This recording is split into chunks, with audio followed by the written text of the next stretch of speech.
like the Wengwa Member of Parliament. What should they learn from the happenings that have befelled their colleague, Honorable J.J. Banda? No, well, I think it's very easy. You see, actually, most of them you have mentioned, we talk, we can sometimes exchange ideas about it. I tell you that they have learned something from JJ. You see, because when you are elected member of parliament, even as an independent, you are going there to represent the people, not to push your own agenda, okay, to become a champion out of nothing.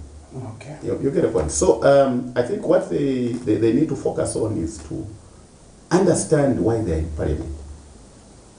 Once they understand that, then they will do the right thing. You go to parliament to represent your people, not for your personal agenda, no. Okay. I think that, I'm sure they must have learned something. You can imagine the people of Petauke, now they will be voting. Okay, they will be voting because of the misdeeds of one individual whom they trusted to send to parliament. But today they've been let down, and that's the reason why they should choose a person who means well for the people of Petauke, who is upright in the head, and who means well for the people of Petauke. As they go to vote, they should look at all these issues that are happening, okay, so that they don't make a mistake again. Okay. Still on the Petauke Central Parliamentarian and still at National Assembly, Mr. MULABE, let me ask this question. Some stakeholders have said maybe young people are not ripe for leadership. We give them leadership roles, they get into the August House, Parliament, National Assembly, they begin to use hate speech, they begin to use unpalatable language. Maybe young people are not yet ripe for leadership positions. Let me get it from you. I don't think so. I don't think so. We have a lot of young people in parliament, and who are doing things correctly and according to the procedures and what dictates to be a member of parliament. You see, because there are guidelines and there are rules in parliament. You should abide by those. First of all, that shows you how ready and how trustworthy you are by following the guidelines of parliament. Respect. That's why they are called the honorable. Okay. That title, honorable, is not just from nowhere. So what comes on your mouth, out of your mouth, matters. If you are an honorable person, what you say matters. Okay. Because you are an example, you are a role model to so many young people out there who will be looking up to you. So if you go to parliament and start using unpalatable language, hate speech, you are in the wrong place. That's what I can just say. You are in the wrong place. So it's not true that the young ones are not ready. They are ready. And it's only that it's the wrong young ones, maybe, who are going there. But the young ones are ready, and the future lies in the youth. Okay. Yeah. Fantastic. Mr. MULABE, let's leave National Assembly in Great East Road and come back to KABWATA constituency along Chilimburu Road. But let's begin to weigh down on KABWATA constituency. Now, let's look at infrastructure development in KABWATA constituency. We have seen, like along Great East Road, obviously, the new structures that are coming up, Mr. MULABE. And also, when we go to Munali constituency, Kalingalinga along along mass media area, we have seen how, in fact, along Tabombeki Road, we have seen what they are calling the beige Kalingalinga, one of the tallest buildings that are being built in Zambia. Let's look at KABWATA, Mr. MULABE. Let's begin to address these issues in terms of infrastructure development. What should be done to make sure that KABWATA also gets the share of modern structures as well? Maybe we can have the tallest building in KABWATA constituency, but as a resident, Mr. MULABE, what should be done? Actually, you see, as a resident, it's true, we would want to see KABWATA reach those levels, okay, of modern buildings and this infrastructure in place. But I'll tell you, KABWATA has got a history. Okay. Okay, KABWATA has got a history, and you know it's a suburb. It's a housing suburb, and because of that, you find the setup is slightly different. So the infrastructure that you'd want to see in KABWATA is totally different from the areas that you've mentioned. You know that's the business areas of East Park areas attract certain investments. Exactly. Okay, then those investments, I don't think they can be attracted into KABWATA. So KABWATA, what we just need to see is to upgrade the existing infrastructure to in line with modern standards. Okay. Okay, and there are certain infrastructure that you can focus on. Okay. Within yes, you can focus on is things that would affect the community, things that the community would appreciate, things like drainage. You know, now we are faced with heavy rains, and if you go to Kamala South there, every time I'm on this platform, I always refer to Kamala South, because that's where the challenges of drainage is. All the water coming from all the areas in KABWATA go and sits. It goes to sit in Kamala South, then proceeds and goes somewhere, Kanyama and whatever. So there we should focus on infrastructure, superstructure that affects the community, that the community will benefit from. Right now I can tell you that in KABWATA we have challenges of water. People can go on without water for 3 or 4 days. Okay. Okay. So these are some of the challenges that we should focus on. Okay. I mentioned drainage. I mentioned water. And of course, the rainy season comes with its own challenges of washing away the roads, creating potholes. And this is not unique to KABWATA, but we have that challenge also in KABWATA. It's not a unique problem, it's a problem that almost every constituency, urban constituency would talk about. So these are the things that we would want to see, and these are the things that should be done, because now we are very lucky, we are gifted with a CDF which has reached 33 million plus. So through that, it's important to prioritize certain things. Particularly what I've mentioned. I've mentioned drainages. I've mentioned water, which is life. I've mentioned the washing of roads. The roads. And you see, I heard the other time the president was even talking about, I think he was talking jokingly, he said, you guys, you see, let us come up with certain technologies to fix this paver things. You know, I've seen some areas where the pavers have worked very well. Okay. And these are the projects that can be done under CDF. Okay? And you see the good thing about the paving of the roads using the pavers. It creates employment again amongst the youth. Okay. Who is going to be paving that? It's just the youth with the supervisors or the foremen. They do up the road, they bring the sand, they start laying those pavers. Then the bricklayers come and finish it. So, one, you'll be doing the roads, two, you'll be doing a service to the youths, you'll be creating employment to the youths in their own communities, solving a problem and creating employment amongst the youths in the same community where you live. Okay. Yeah. Mr. MULABE, you talked about CDF and obviously opportunities within KABWATA constituency. Let's talk about equitable resource allocation in KABWATA constituency, because KABWATA, we know for a fact that it houses a lot of young people, Mr. MULABE, and we have seen that CDF has been increased and it continues to increase each and every year.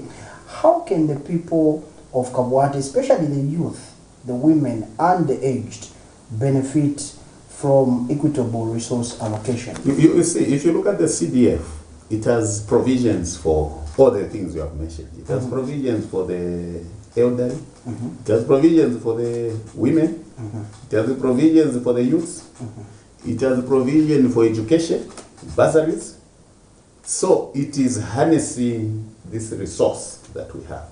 How do we harness this resource that we have so that it benefits the majority of our people within the constituency? Okay? Because if you are giving grants, of course the noise that will come after you give some people is that have been left out. That noise will still be there, will always be there. But just make sure that the process you engage to give grants is a transparent process, such that the beneficiaries and those ones who are left out, they are left out not going there annoyed, but they know that my opportunity will still come. Assure them that, come on, you haven't been left out, your opportunity will still come. It's only that the monies that we have now cannot cater for everyone. But the challenge is we fail to sensitize communities through over these grants, how they will be distributed, beneficiaries, those people who are left out, so that there's no animosity and name calling. That is what is very, very important. Okay? The youths, the same. They have their own empowerment programs under the youth empowerment program. CDF is there. Okay? So if you bring, you see, the most difficult cadre to handle is a youth. Because if the youths, you don't sensitize them properly, they will always complain. Okay? And they will always bring issues to sabotage the process. A good process, a good meal can easily be spoiled. So you need to make sure that the youths you are dealing with are properly sensitized, are properly oriented before you start sharing these empowerment programs. Because at the end of it, I will tell you a story that you get a youth who is hungry. You give him 30,000 kwacha. It won't go anywhere. Because this youth is hungry.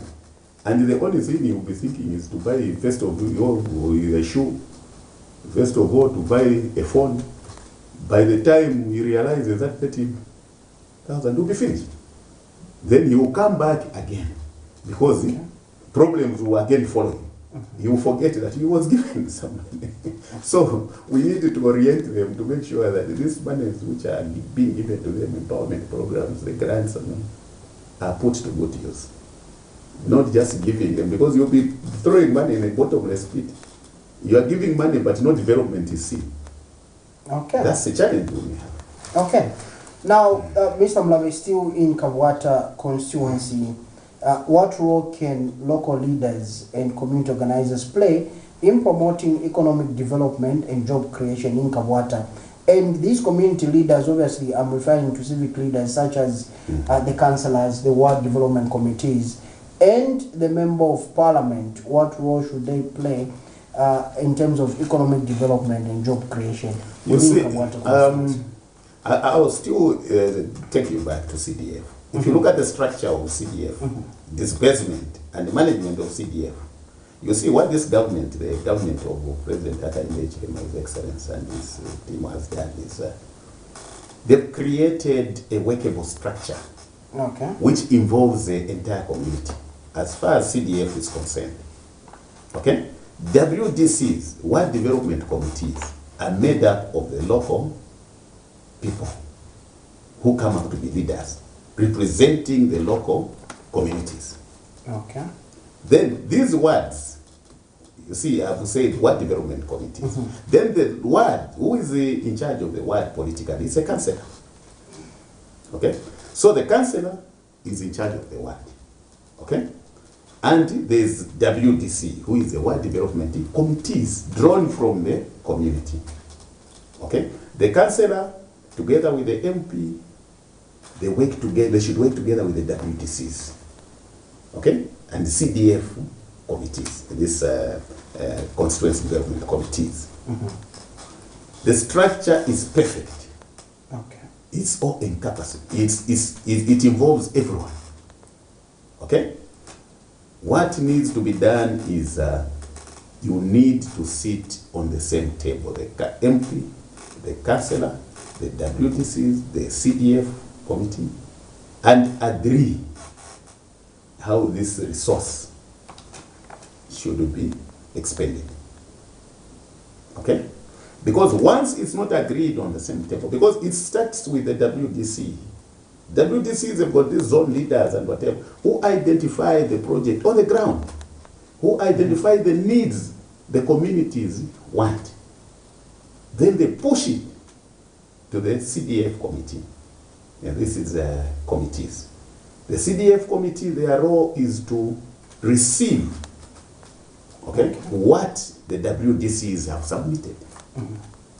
Okay? Because once these things are submitted by WDC, because WDC doesn't just come up with these projects, they consult the people through the zone leader to say, okay, in your zone, what is critical? What do you want to be achieved this year? Because we have these funds under CDF. But when we make a mistake of overlooking and not critically involving the WDC, you have a challenge of these complaints now. Okay. No, because WDC, because this CDF stipulates that contractors also should be drawn from within the constituency if they have capacity.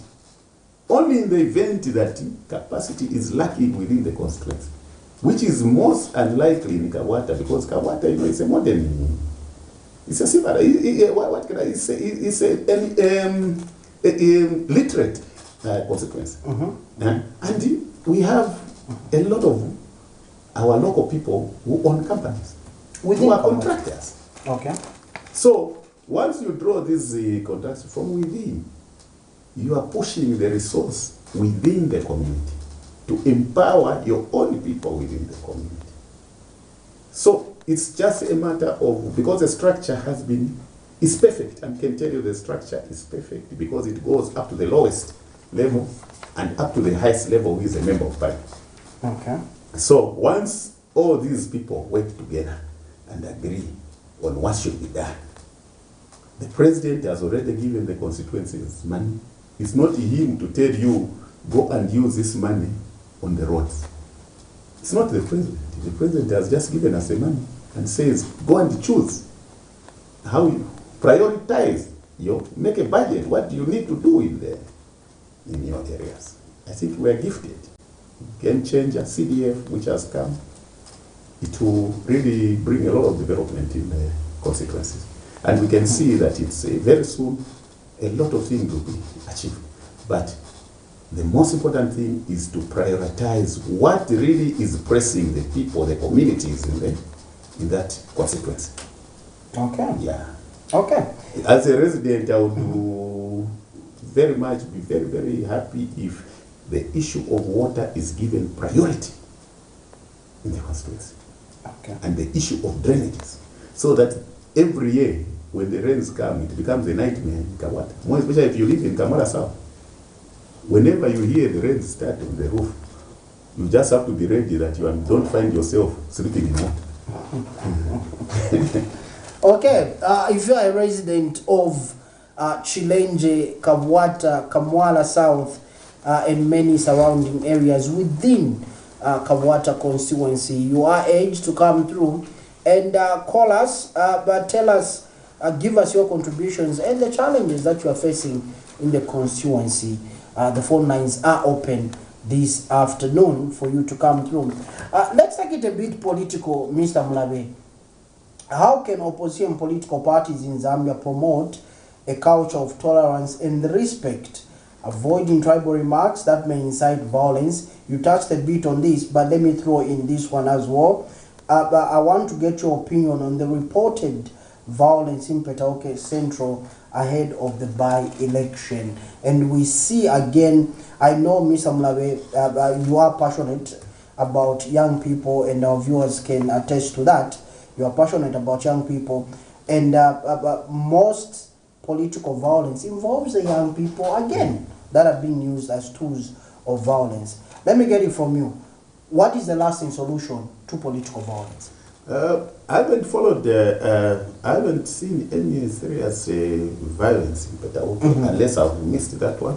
Okay. But if you compare the violence that used to be there before 2021, during by-elections, and these by-elections that are taking place, Joe, you and me will agree that now there's sanity. Okay. Okay? The opposition are campaigning freely with their regalia. Okay, they can move and even meet with the ruling party team without beating each other. Okay. I take you back to before 2021. Was that happening? I know, we were there, we are not young. We used to see all these things. That's why we say that let us give credit where it's due. Okay. Political violence, yes, there could be pockets of violence there and there, but I can tell you as a resident of KABWATA and a citizen of this country that political violence under the leadership of Hakainde Hichilema and its government is very to the minimum. Okay. Okay, but again, you cannot say that it has been eradicated 100%. There could be pockets of violence there. It could be also be started by the same violent people who were beating the friends before 2021, just to provoke the situation. You get the point? But what I can assure you is right now we are very happy. We have witnessed a number of by-elections. There hasn't been any violence. But I can tell you if it was in the previous, their friends were not even going to be campaigning. They were just going to, because they used that as a weapon to disadvantage the opponents. Okay. But now they are free. Okay, they are crying human rights, human rights. Do they think Zambians have forgotten? Zambians haven't forgotten. Okay. Human rights abrogation, human rights problems were witnessed under the previous regime. Today they can sit in church at the funeral with the current government officials. The president will be seated there, the MP from the opposition will be seated next to him, or the other members of the opposition, and the ministers, just like that. Was it happening before 2021? We haven't forgotten all these things. So let them just respect and accept that things have changed and have changed for the better for the Zambians. We are one Zambia, one nation. Let the best candidate win without throwing blows and insults and peddling these tribal remarks. Okay. Mr. MULABE, regarding tribal remarks, insults, and obviously political disorder, what measures can be taken to hold political leaders accountable for their language and actions, ensuring that they do not perpetuate harmful stereotypes? What should be done? Mr. Joe, the law is there. You remember I mentioned it. And the Public Order Act. In black and white. It's in black and white. Go to section 13 under the Public Order Act. Okay. It will tell you, it defines, it's an offense to use tribal remark. You use tribal remarks in order to bring two tribes into conflict. Okay? It is the enforcement we are talking about. Okay. Okay? It is the enforcement. You know when I use the tribal remarks that this one, and two tribes start fighting, it's an offense. The police should move in and invoke section 8.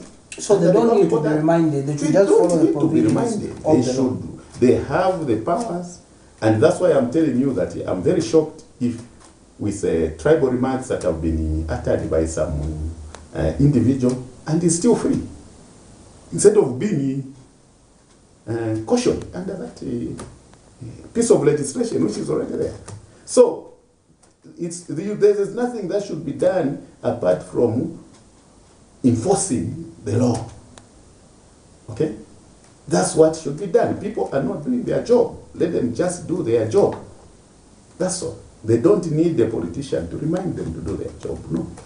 Okay. Yeah. Mr. MULABE, we have seen, for instance, in Europe, where opposition political party leaders and members can sit on one table, discuss how to better the lives of the citizens of a particular country in Europe without insults, finger pointing, or fights. How can we here in Zambia promote inter-party dialogue and cooperation to be forced to address common challenges facing the Zambian people? Yeah, the thing is, first of all, What needs to be respected is, from our friends from the other side, the opposition, is to accept that there's a government in place. Okay. The party that is ruling is UPND. Okay. They had the same power, but now power has shifted, and the driver is UPND. The leader is His Excellency President Hakainde Hichilema. The moment they recognize that, and the moment they respect that, they will stop all these gymnastics they are playing. Okay? And I don't think the government has got a problem to sit with any players from the opposition in order to push the agenda of the country. Okay. Because the government's role is to push the agenda of the country, not a political party. I get the point. So when you are government, there's a political party, but your role is to push the agenda of the country. So if you want to push the agenda of the country, every stakeholder is important. That's my understanding. Okay. So every government which means well to its people will treat every stakeholder to be an important player in matters to do with the country, matters affecting the country. So they should just recognize and respect that the leader, the driver, is UPND and the leader is His Excellency President Hakainde Hichilema. Then come on the table, don't just come criticizing even things which are good, even things which mean well for the Zambian people. So how do you bring somebody on the table whose role is just to come and criticize even good things? Okay. I'm asking you, Joe. You bring somebody, let's talk about CDF. His only mind is to start criticizing CDF, which is benefiting the people in the community. Okay. So you see that it won't mean anything to you. So in the end, you will just say, no, I don't need him, because instead of coming here to reason with us and point out things that matter, he's preoccupied by just coming to fight the good cause that the government has put in place. Okay. Yeah. Fantastic. Moving on, well, we missed that particular caller. Bear with us. Yeah. Kindly call us back again so that we can get your views. Your views are important to us, dear viewer. Moving on, Mr. MULABE, we have seen an executive order that was made by the President-elect of the United States of America, Mr. Donald J. Trump. And this obviously has impacted Africa, and Zambia is not spared. Let me find out from you. This obviously will lead into pressing economic challenges facing Zambians. Now, how can government work to address issues such as unemployment and poverty? We have seen that maybe the pulling away of some donors will lead to unemployment and poverty as well, Mr. MULABE. How can this be addressed? How can government begin to work around these issues so that it safeguards its citizens? I'm sure you're talking about the order on freezing of aid. Yes. Yeah. Yes. You see, this is a very sensitive issue. It's not an issue that every well-meaning person from developing country should take light. Okay. Okay? Because you know what that order means is, you see already a lot of our people have lost jobs who were working under NGOs affiliated with these American things. It's a wake-up call to the country. And not only to the country, but to Africa and all the developing countries that took aid as a survival thing. You get a point. It's a wake-up call. So I'm sure the government has seen it. It's not a thing that we can trivialize. Okay. So it is a wake-up call, but I don't know. Aid should not be taken like a right. Okay. That's what Donald Trump is telling you. That you don't have it's not a master that I should give you. I hope you understand. That's why he wakes up today and he's brought almost the entire world to a standstill. He just wakes up. He just is paid. You see how it has sent a lot of problems in almost the whole world. So it's a wake-up call to try and find ways of becoming self-reliant. Okay. Yeah. But it will take a long time, but I think we should start thinking towards becoming self-reliant. Okay. Yeah. Does this call for homegrown solutions, Mr. MULABE? Yes, it does. I think it does. You see, I was watching, the other time I was watching what this Dr. Mjajati, I think he did touch on the issue of NIMA as a stepping stone. He said, look, NIMA is one thing that can be built. Okay? In its current form, it cannot meet most of the healthy obligations of the country, but we can come up with a system that we can strengthen NIMA, okay, which can attend to some of these issues that may be taken away by the donor community. So it's a wake-up call. We already have NIMA. Let us play around NIMA and see how best some of these programs that are taken away, they can be fused under NIMA and see how best resources can be found. Okay. Mr. MULABE, a few days ago we had the UN rapporteur visiting Zambia and obviously talking to different players in the governance space. And some concerns came up, other politicians that is pledged to go and sleep at the UN offices, crying to meet the UN rapporteur. And this obviously has come up with mixed reactions, and the report has been released from her end. But let me find out, as a KABWATA resident and a Zambian citizen, do we have human rights abuses in Zambia, from your observation and your objective standpoint? You see, I'll give you my objective analysis and the observation. And, who is crying against human rights abuses? That's the first question, maybe, before I handle. I want to remind you, the people who are crying against human rights abuses, they are the abusers themselves. They've forgotten that before this current government party came into government, they were in government. And most of the human rights abuses happened before 2021. Joe. So it is not true that human rights abuses are happening now. No.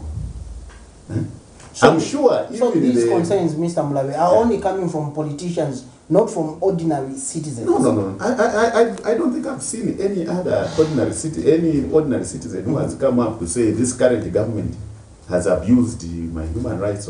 I don't think so. It's just these politicians who are trying to find a scapegoat. They've forgotten the atrocities they committed before. You see, that's why sometimes it's a mistake to forgive. Because when you forgive someone, they forget. you get a point. The president, nation, Mr. MULABE. Yes, the president has told his followers to forgive the previous regime for the atrocities they committed. He's even forgiven them for sending them to jail. And he's even told them, I don't want to see any Kadarism going to revenge for whatever you suffered. And his followers believed him and followed him. So now these ones who have been forgiven, they've forgotten. Because they've been forgiven. You see, they've been forgiven, but they don't realize that we still remember the atrocities they committed. It's not that because we've forgiven them, we have forgotten. No, we haven't forgotten. So they should not take this advantage to turn the ball around, to push it against the current government for their atrocities which they committed. In fact, if this rapporteur was the same one I'm talking about, they should have investigated from 2012 up to 2021 and proceeding to the current years that the government, this current government has been in office. And they will see what happened between 2012 and 2021. Lives of the people were lost. Lives of people were lost. Some of them have remained disabled because of the atrocities. So it is not true. You see, we are seeing, Zambian people are seeing. Zambian people are seeing. The freedom Zambian people have today cannot be compared to those days before 2021. Just hear me talking as a resident here. I was going to find them waiting for me outside to sort me out. You could see people were climbing. The president himself had to climb through the roof to run away from a radio station. Is it happening today? Nothing. Okay. So let us not forget and put blame on the innocent because they've forgiven me. No, it shouldn't be like that. Okay.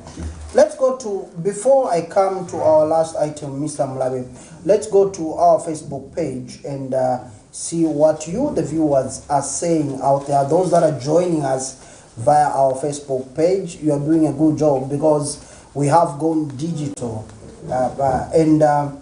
We have Madam Jacqueline Shichipozo, who says, as Africans, this is our wake-up call. Donald Trump is okay with what he is putting in place. Mr. MULABE, do you agree?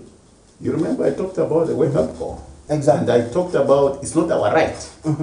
That money which they are giving us comes from the taxpayers. It's a taxpayer in the US who is helping us. Okay. So it's a wake-up call. We can only plead with them to feel a little bit lenient until we put our houses in order. Okay. But not to push them further, to say, no, we've got the right, give us the aid. No, we have no right to. Yeah. Okay. Okay, keep those comments coming through, dear viewers. Now, my last item, Mr. MULABE, you wear so many hats as a KABWATA resident, Mr. MULABE, and one of them is that of you being the coordinator for Bars and Nightclubs Association of Zambia. Let's talk about the fight of alcohol and drug abuse within KABWATA and Zambia as a whole. What are your plans as an association this year? In fact, let me just state here, Joe, that before I came here at the meeting with the local authorities, I think we were talking almost the same things, and I think they should be calling for a meeting of all the stakeholders very soon, with the help of the association, because they've asked us also to help bring the members on board so that everyone can be invited to the meeting with them. So this is the starting point of trying to start addressing the major challenges faced by our communities, particularly the youths, as regards to alcohol abuse and drug abuse. It's true we have this problem, and it's true I'm an activist trying to bring the parents together and trying to bring everyone within our communities together to fight this scourge of drug abuse. I've always mentioned that this drug abuse thing, if we don't tackle it now, it's a cancer that is spreading. It's a cancer that is getting into everyone's home. Okay. And if we leave it loose like this, we will remain a community of junkies or a country of junkies. So we are working closely with local authorities and closely with DEC to ensure that we put up measures to identify and bring out these people who are selling drugs. They are hideouts, but we are coming up with systems which I can't review here. We are coming up with systems which will help us identify and bring out these hidden suppliers where they are hiding. Very soon you'll see what will be happening, because we are working closely with the DEC, we're working closely with the communities, neighbors around every community. We shall very soon start bringing them out, because these children, they know where they get it. But the only unfortunate thing is that the user is very difficult for him to tell you where he's getting the drugs. I think this is a challenge that DEC has been facing. You see, it's very, very unlikely that the user will point to say, I get my drugs from there. Yeah, but we should come up with a strategy to ensure that when we have this system in place, we can easily now find a way of bringing the suppliers out. Is this noble cause and initiative going to be spread out or rolled out to other communities outside of KABWATA, Mr. MULABE, and consequently outside Lusaka? Are we seeing it being rolled out to some parts of the country? It should be rolled out. You see, us within KABWATA community, we've started it. And we're starting it, and we are trying to bring in as many stakeholders as possible. And if it works in KABWATA, it works very well. I'm sure it can be replicated in the other communities. so that as a country we fight this drug abuse thing together and alcohol abuse. Okay. Yeah. And when it comes to individuals that are in a tendency, Mr. MULABE, of having backyard bars, if you like, and liquor stores, what could be your word to them? I know those are common within KABWATA. You talk about Chalala. We're talking about KABWATA consumer, so you talk about Chalala, you talk about Chilenje, you talk about KABWATA itself.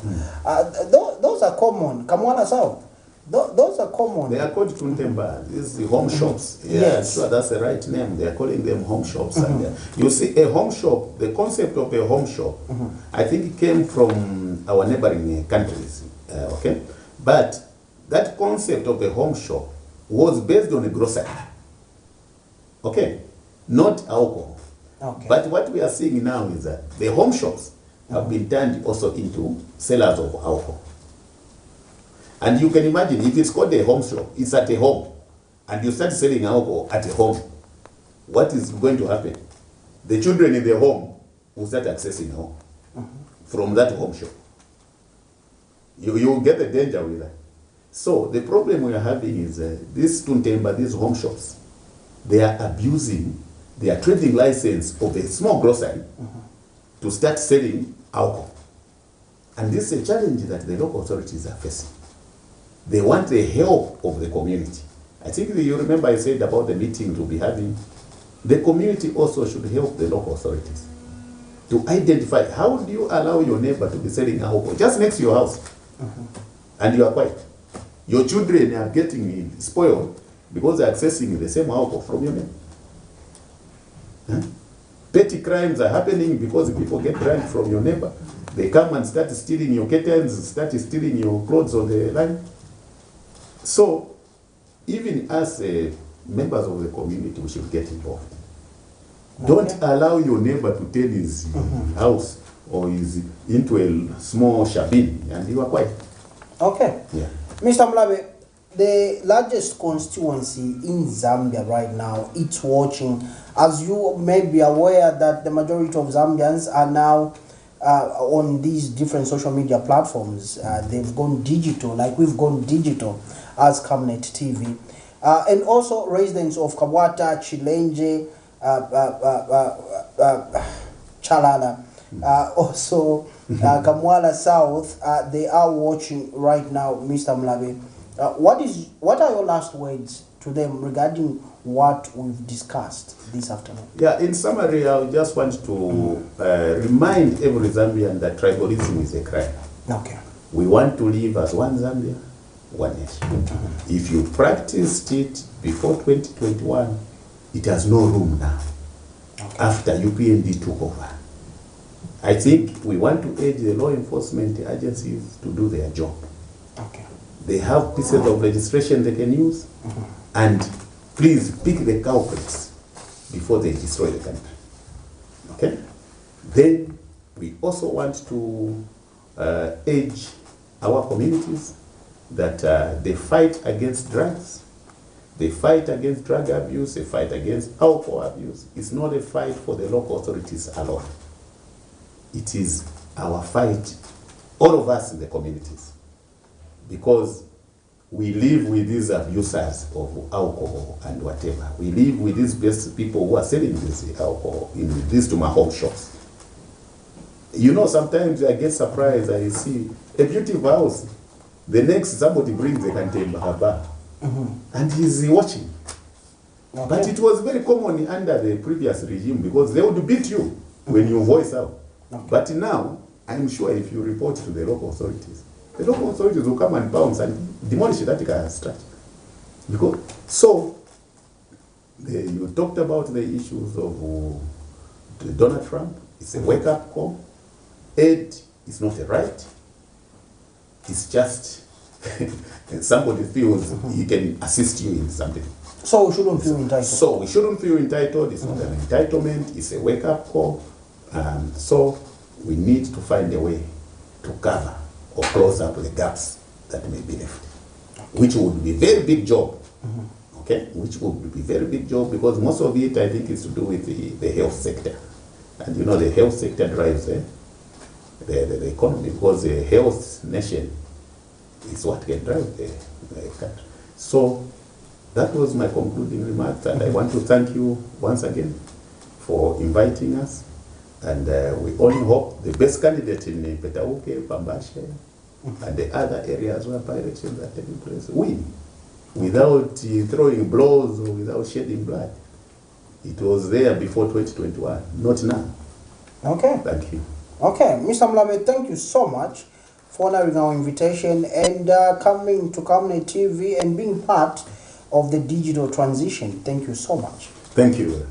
Okay, there you have it, viewers. That was Mr. Mike MULABE, a KABWATA resident, making an appearance on Camnet TV this particular afternoon. And a gentle reminder to our viewers is that in the next few days, you will be able to download our app, which will be on App Store and also on Google Play Store, so that you continue sampling our programming as we begin to move to digital life. We must say that digital life begins right here at Camnet TV. Now, on behalf of my director upstairs, and indeed the entire production crew, including my director right here in the studio, people you can't see, I have been your host, Joe Smarter. It's bye-bye and God bless. Thank you.